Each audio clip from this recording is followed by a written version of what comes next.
Yaşamış Eysen'den başlayıp gittik mi? Yaşpalar şaştırma. Yaşamış Eysen'den başlayıp gittik.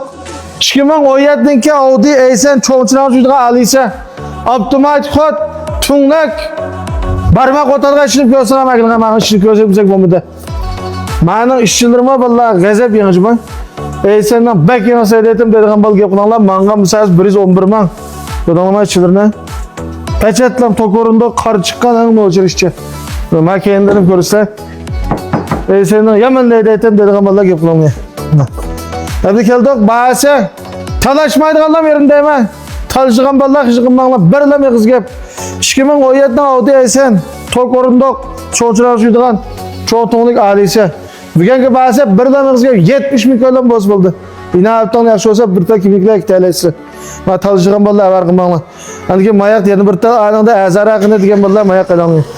Şimdi geldik bana 2016'daki Audi Eysen bu mu çoğunçulan suyduğun tokorunda mana çoğunluk barmak otaldığın.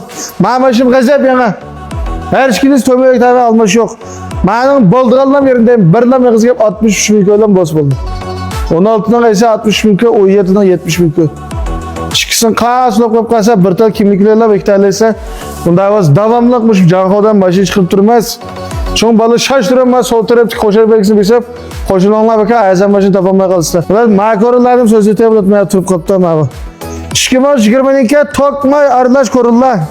2020 tokmay arlaş korunlar. Bu ma şu Optimate kod tuğunluk barmak otaldığın.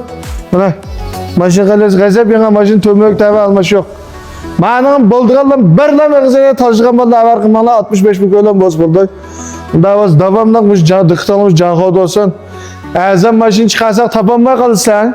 Ben maşın çıkıp şitlik boğan diken netçalı kabalap gelip koy dikensizler. Allah arkadaşlar olmalı gidemedi. Ben sol taraftaki koşar beksin koşu varsan var. Biz her daim maşın çıkarsak birinci döpsük küçük gidiyor. Hani kaç görep Allah Allah'sı bu maşinliğe her bir öğük lazım olduğunu dersem abi. Özellikle ağam basalım urtukkallarımız değmez. Ya ballarımız ya akıllarımız ya dadlarımız gendik. Daha devamlık dıktığınlamış canhoda olsun vallahi.